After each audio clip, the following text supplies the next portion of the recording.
Dans l'épisode 1979 de Demain nous appartient, diffusé le 3 juillet 2025 sur TF1, un tournant décisif s'amorce dans l'intrigue principale qui secoue la ville de Sète depuis plusieurs jours, l'enquête sur la mort de Martial. Tous les regards sont désormais tournés vers François, dont l'attitude ambiguë commence à semer le doute dans les esprits, même parmi ses proches les plus fidèles. Ce jour-là, dans la salle d'interrogatoire de la police, le professeur de littérature est convoqué pour un nouvel entretien avec les enquêteurs. Cette fois, il n'est plus question de questions vagues ou d'alibis flous. L'étau se resserre et il le sait. Face à Aurore Jacob, inflexible et méthodique, François choisit une voie risquée. Il décide d'admettre qu'il avait bel et bien un mobile pour en vouloir à Martial. D'un ton calme, mais chargé de tensions contenues, il confesse avoir ressenti une haine croissante envers la victime.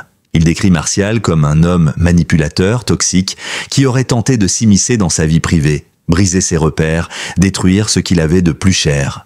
Les mots sont lourds, parfois tremblants. Pour la première fois, François se livre, et c'est précisément ce qui inquiète Aurore. Cette sincérité, inattendue, ressemble presque à une confession déguisée. Mais François tient fermement sa ligne de défense. S'il reconnaît qu'il avait toutes les raisons de détester Martial, il jure, la voix presque brisée, « Je ne l'ai pas tué, je vous le jure ». Ce refus de basculer dans l'aveu total crée une tension dramatique fascinante. Le spectateur est pris dans un dilemme, doit-on croire à cette sincérité apparente ou y voir une manœuvre habilement calculée pour détourner l'attention? Aurore, de son côté, garde son sang-froid, mais ses yeux trahissent une excitation froide. Pour elle, François vient de se tirer une balle dans le pied. Le mobile est désormais établi, ce qui le place au cœur du faisceau d'indices. Autre élément troublant, François semble presque soulagé d'avoir exprimé sa haine envers Martial, comme s'il portait ce fardeau depuis trop longtemps. Il parle d'un harcèlement psychologique, de remarques perfides, de provocations constantes. Il aurait été, selon ses mots, poussé dans ses retranchements. L'ombre du crime passionnel plane sur ses propos. Mais malgré l'aveu du mobile, aucun élément matériel ne le relie encore directement à la scène du crime. Aurore, déterminée, ne relâche pas la pression. Elle multiplie les questions piégeuses, les reformulations. Si vous l'avez haï autant, pourquoi ne pas être passé à l'acte? Qu'est-ce qui vous a retenu? François se défend, évoque ses principes, son éthique personnelle, mais il sent que son discours se fragilise. L'inspectrice jubile intérieurement, elle tient enfin une faille. Et lorsque François baisse un instant les yeux, elle se penche légèrement, presque triomphante, et lâche cette phrase glaçante « C'est bon, je vous tiens ». La scène est magistrale, portée par le jeu subtil des acteurs. Le face-à-face entre François et Aurore devient un duel psychologique captivant. Le spectateur est happé par l'intensité de l'échange entre non-dits, regards lourds de sens et tensions montantes. La salle d'interrogatoire, baignée d'une lumière froide, devient le théâtre d'un affrontement à huis clos où chaque mot peut condamner, chaque silence peut accuser. Cet épisode marque une rupture dans la narration. François n'est plus seulement un suspect parmi d'autres. Il est désormais le suspect principal, celui autour duquel tout gravite. Le simple fait d'avouer un mobile change la donne pour l'équipe d'enquêteurs, mais aussi pour les proches de François, qui commencent eux aussi à douter. Sa compagne, son fils, ses collègues, tous se demandent désormais s'ils connaissent vraiment l'homme qu'ils côtoient depuis tant d'années. Ce premier chapitre, centré sur les aveux ambigus de François, ouvre ainsi une porte sur de nombreux rebondissements à venir. Est-il sincère ou manipulateur? Est-il victime d'un complot ou acteur d'un drame qu'il refuse d'assumer? L'épisode laisse le public sur une question lancinante. Et si François était vraiment coupable, mais incapable de l'accepter? Demain nous appartient. 1979, est marqué par la tension policière et des révélations troublantes, mais il offre aussi un moment d'émotion pure, brute et profondément humaine. Le départ de Ryan pour Paris. Cette scène, à la fois attendue et terrifiante, marque un tournant majeur dans la vie personnelle du jeune homme, mais aussi dans celle de Karim, celui qu'il a élevé, protégé et aimé comme un fils. La scène commence dans une atmosphère suspendue. Ryan est prêt, valise à la main, le regard fixé sur l'avenir. Mais ses mouvements sont lents, comme si chaque mouvement le rapprochait d'une séparation qu'il n'a pas le courage d'accepter pleinement. Face à lui, Karim tente de rester fort et digne. Mais son expression triste et le silence pesant entre les deux hommes trahissent un chagrin refoulé. Aucun mot ne semblait suffisant pour exprimer l'attachement, la peur, l'amour. Mais il devait parler. Ce fut Ryan qui rompit le silence, la voix étranglée par l'émotion. « Je ne suis pas parti pour m'échapper, tu sais. J'avais besoin de construire quelque chose, ailleurs. » Pour lui, Paris était un symbole de renouveau, d'indépendance, voire de libération. Il avait choisi de quitter Sète, non par rejet, mais par besoin intérieur. Karim, les bras croisés pour contenir le tremblement de ses mains, hocha la tête sans répondre. Il comprenait. Et c'est ce qui rendit le moment d'autant plus déchirant. La conversation qui suivit fut sérieuse, franche et émouvante. Karim rappela à Ryan combien il était fier de lui, de l'homme qu'il était en train de devenir, de ses combats, des choix qu'il avait faits. Il ne dit pas « je t'aime », mais tout en lui le criait. Ses yeux, sa respiration, ses gestes hésitants. Et Ryan, en réponse, lui tendit une lettre. « Je l'ai écrite hier soir, je veux que tu la lises après mon départ. » Karim, ému, ne la prit pas tout de suite. Il la regarda, puis Ryan. Son cœur était lourd, mais il savait qu'il ne pourrait pas garder l'homme qu'il avait vu grandir. L'instant de la séparation fut magistralement mis en scène.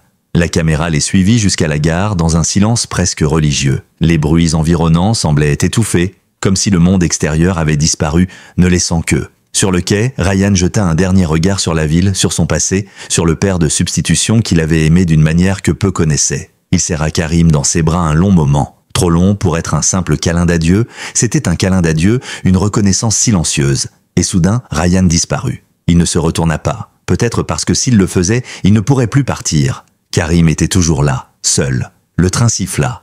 Et pour la première fois depuis longtemps, il versa des larmes. Subtiles, mais douloureuses. Ce n'était pas seulement la perte d'un enfant qu'il avait vu grandir, c'était la fin d'un chapitre, d'une époque. Ce départ marqua une rupture intérieure. Ryan a emporté avec elle un morceau de la vie de Karim. À l'écran, la musique accompagnait l'émotion. Un piano discret, des cordes lentes, tout contribuait à la puissance de cet instant. Les scénaristes n'avaient pas besoin de grands discours. Tout était dans les regards, le silence, l'absence. Ce départ est une réussite totale dans l'histoire, car il touche à l'universel. Le lien entre deux êtres qui s'aiment, mais qui doivent se séparer pour grandir. Pendant le reste de l'épisode, on retrouve Karim seul chez lui, lisant la lettre de Ryan. On n'en verra pas le contenu intégral, mais quelques lignes apparaissent en voix off. « Tu es la personne la plus importante que j'ai jamais rencontrée. Sans toi, je ne serais rien. Tu m'as appris à me battre, à aimer, à croire que j'ai de la valeur. Merci pour chaque instant. » Des mots simples mais qui vont droit au cœur. Ryan est parti, mais son ombre est toujours présente. On sent que ce départ ne sera pas sans conséquences. Et pour Karim, désormais, un vide s'est créé. Un vide qu'aucune enquête, aucun travail, aucune autre relation ne peut vraiment combler. Le calme apparent de l'épisode 1979 de Demain nous appartient est soudainement brisé par une scène d'une intensité rare, presque violente. Adam, le regard noir, la mâchoire serrée, entre comme une tempête dans le bureau de Swazik. Ce qui devait être une conversation se transforme en déferlante de colère et de souffrance. Ce moment, brutal et bouleversant, met à nu les fractures profondes d'une relation désormais consumée par le ressentiment. Dès les premières secondes, le ton est donné. Adam ne laisse aucune place à la discussion. Il crache sa rage, sans filtre. Il accuse Swazik de l'avoir manipulé, humilié, trahi. Les mots sont tranchants comme des lames de rasoir. Et au cœur de cette tirade enflammée, un mot claque, insultant, inattendu, choquant. Salope. L'insulte fuse, brute, sans détour, chargée de tout le mépris et la souffrance qu'il contient depuis trop longtemps. Dans la pièce, le silence s'abat brutalement. Swazik, figé, encaisse le coup comme une gifle. Ce n'est pas seulement une dispute, c'est une implosion. La colère d'Adam n'est pas récente, elle est le fruit de jours, de semaines, peut-être de mois de ressentiments étouffés. Et aujourd'hui, tout remonte à la surface. Il lui reproche son double jeu, ses mensonges, son comportement instable. Il la traite de destructrice, de toxique, de manipulatrice. Il l'accuse d'avoir joué avec ses sentiments, d'avoir tout gâché, de ne penser qu'à elle. Le jeune homme est à bout.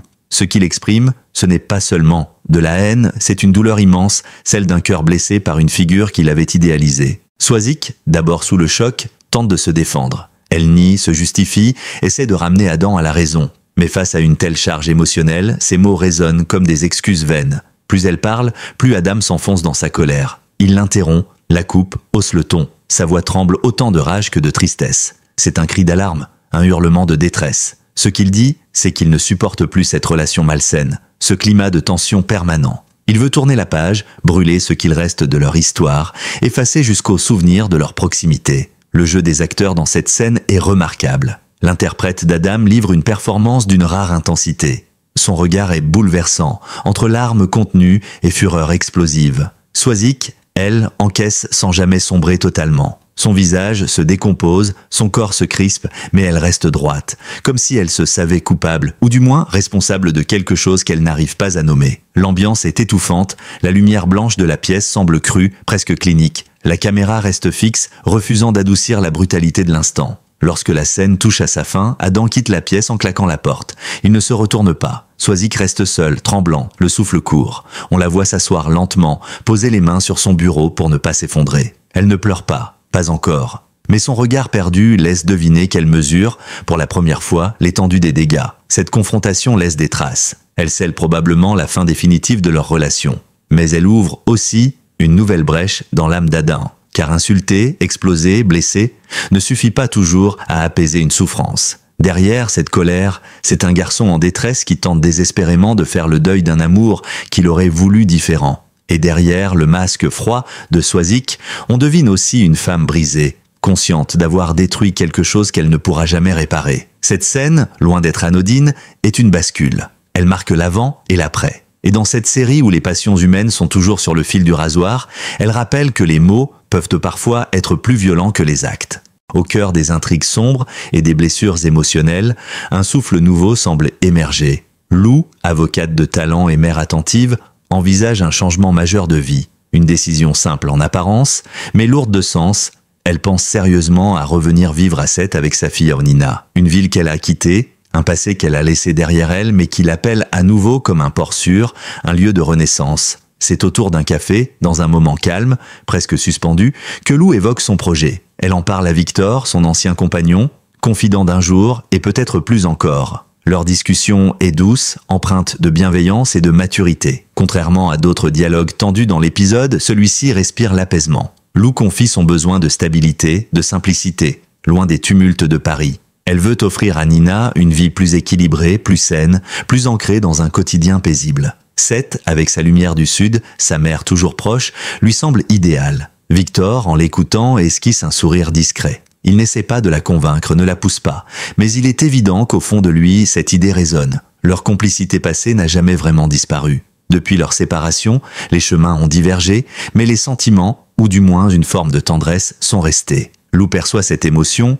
mais garde une distance respectueuse. Ce retour, ce n'est pas encore une histoire de cœur, c'est un choix de vie, un besoin de recommencer. Dans une scène particulièrement touchante, Lou échange avec Nina. La petite fille, d'abord surprise, semble enthousiaste. Elle parle déjà des glaces qu'elle mangera sur le port, de la plage, des copains qu'elle retrouvera peut-être.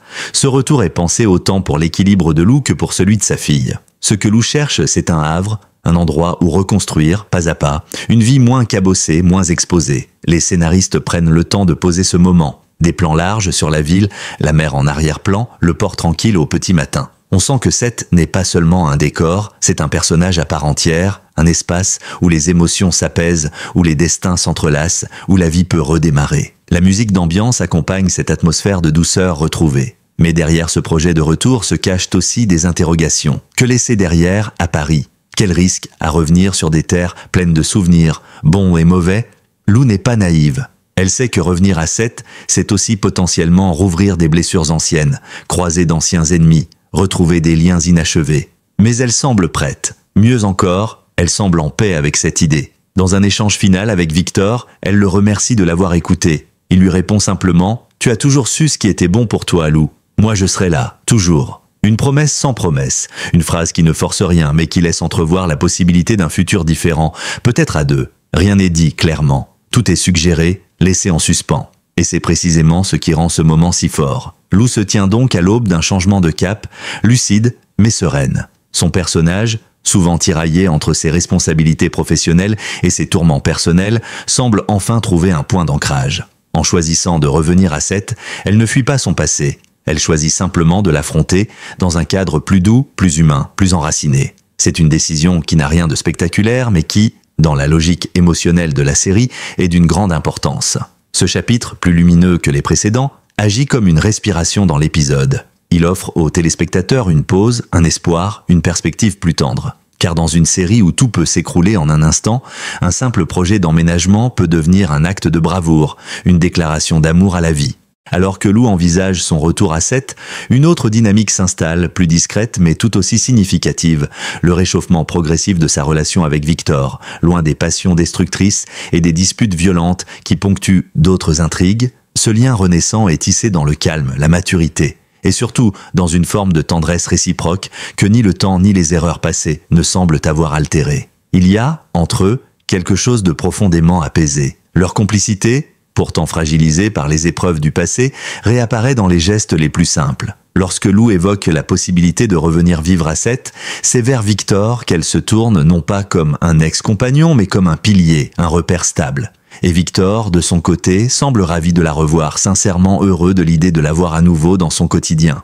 Pas forcément pour raviver une romance, mais pour recréer un noyau de confiance et de chaleur humaine. Leurs scènes ensemble sont d'une justesse rare. Lorsqu'ils se croisent par hasard dans les ruelles ensoleillées de la ville, l'échange est fluide, sans tension. Ils parlent de la mer, de Nina, de souvenirs partagés, de choses banales mais rassurantes. C'est dans ces moments que le spectateur comprend que l'amour entre eux n'a jamais totalement disparu, qu'il a simplement changé de forme. Moins passionnel, plus ancré, Victor propose son aide, sans pression, sans attente, et Lou étonnamment l'accepte. Elle accepte de s'appuyer sur lui, sans se sentir redevable. Un signe fort pour une femme qui, jusqu'ici, se voulait farouchement indépendante. Dans un moment d'intimité rare, ils prennent un café au bord du port. Le soleil descend lentement sur l'horizon, Nina joue à quelques mètres de là. Lou, d'un ton léger, dit « Tu sais, j'avais oublié à quel point cette ville me faisait du bien. » Victor répond, les yeux rivés sur elle, « Et moi, j'avais oublié ce que ça fait, d'avoir envie de sourire pour quelqu'un. » Lou baisse les yeux, troublé. Rien de plus n'est dit.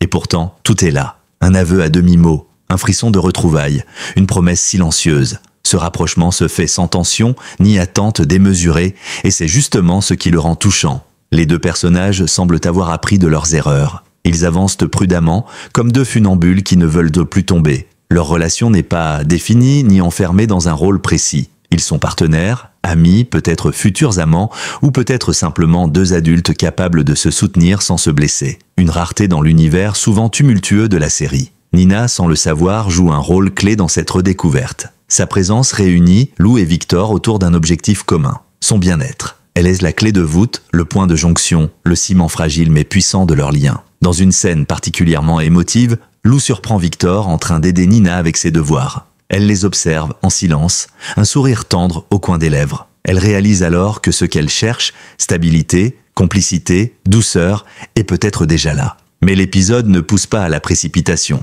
Ce rapprochement ne mène pas immédiatement à une réconciliation amoureuse ou à un baiser passionné. Au contraire, il s'inscrit dans le temps long, dans la construction. Et c'est là que réside sa force. On assiste à la naissance d'un nouveau type de lien, fondé non plus sur l'élan ou la passion, mais sur l'estime, l'histoire partagée et l'envie mutuelle d'être meilleurs l'un pour l'autre. Il apporte un souffle de calme, de tendresse et d'humanité. Il nous rappelle que dans le tumulte de la vie, les plus grandes histoires ne sont pas forcément celles qui font du bruit, mais celles qui, silencieusement, guérissent les blessures du passé. L'épisode 1979 de Demain nous appartient s'inscrit comme l'un des épisodes les plus structurants de cette saison. Il mêle avec brio tensions policières, drames intimes et retrouvailles apaisées. Chaque intrigue, chaque personnage semble avancer sur une ligne de crête, où le moindre mot, le moindre regard peut faire basculer les certitudes et redessiner les contours de l'histoire. Au cœur du suspense, la figure de François domine. Ce professeur discret, autrefois irréprochable, est désormais au centre d'une enquête criminelle oppressante. Son aveu d'un mobile de haine envers Martial ne fait que renforcer les soupçons, même s'il nie formellement le meurtre. Pour Aurore, c'est une victoire stratégique. Elle sent que le filet se referme, que la vérité se rapproche. Le téléspectateur, lui, est plongé dans une zone d'incertitude glaçante. François est-il coupable ou victime d'un engrenage de circonstances? Son regard troublé, sa voix hésitante, son refus de mentir complètement brouillant les pistes. L'ambiguïté règne, et c'est ce qui rend l'affaire aussi captivante. En parallèle, l'histoire de Ryan et Karim offre un contraste poignant. Leur séparation déchire autant les personnages que les spectateurs. Le départ de Ryan vers Paris est bien plus qu'un simple changement de décor, c'est l'adieu symbolique d'un fils à son père de cœur. Karim, figure paternelle forte mais pudique, laisse échapper une émotion rare et sincère. Ce moment suspendu entre eux, fait d'amour non dit et de respect des silencieux, agit comme un coup de poing émotionnel. Dans une série où les trahisons et les secrets dominent souvent, cette scène se distingue par sa pureté déchirante. Puis le choc, Adam explose de rage face à Soisic. Ce qui débute comme une dispute se transforme en règlement de compte brutal. Le langage cru, les insultes violentes, la douleur qui suinte de chaque mot, tout laisse entendre qu'un point de non-retour a été franchi. Adam n'est plus un jeune homme blessé. Il est désormais un être rongé par la colère, assoiffé de justice émotionnelle. Soisic, frappé verbalement de plein fouet, encaisse sans réagir. Le silence qui suit est assourdissant. Une scène marquante dont les répercussions s'annoncent durables. À l'opposé, Lou incarne la reconstruction, la lumière au bout du tunnel. Son projet de revenir à Sète n'est pas seulement géographique, il est intimement spirituel. C'est un retour à l'essentiel, un recentrage autour de sa fille, de ses valeurs, de sa tranquillité. Ce choix fait écho à ce que nombre de spectateurs peuvent ressentir, ce besoin d'échapper à la complexité pour retrouver un rythme de vie plus humain. La mer, le port, les visages familiers, tout semble inviter Lou à poser ses valises pour de bon. Et dans cette atmosphère plus douce, la relation retrouvée entre Lou et Victor s'épanouit avec une tendresse précieuse. Il ne s'agit pas d'une passion ravivée, mais d'un équilibre reconstruit, pierre par pierre, dans le respect, le soutien et la mémoire de ce qu'ils ont été. Le regard de Victor sur Lou est rempli d'admiration, de patience, de pudeur. Ce lien discret, loin des feux de l'action, agit comme un baume au cœur dans une série souvent rythmée par le drame. Finalement, ce 1979e épisode est un carrefour émotionnel.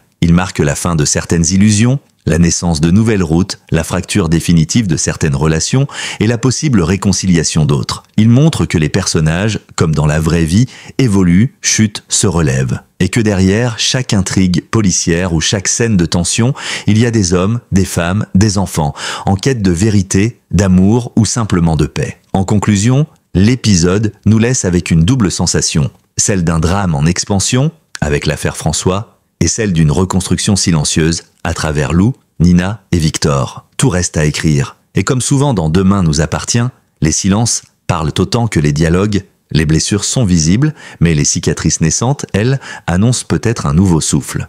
Le spectateur quitte l'épisode avec une question à l'esprit. Et si demain tout basculait encore ? Cet épisode 1979 de Demain nous appartient restera gravé comme un tournant puissant entre tension, émotion et renouveau. Entre les aveux troublants de François, l'adieu déchirant de Ryan, la colère explosive d'Adam et la douceur retrouvée entre Lou et Victor, chaque scène nous rappelle que la série s'est captivée par la justesse de ses personnages. Des larmes, des doutes, des départs, mais aussi des espoirs et des renaissances. Et vous, quel moment vous a le plus bouleversé ? N'hésitez pas à partager vos impressions en commentaire. Abonnez-vous pour ne rien manquer des prochains rebondissements à 7.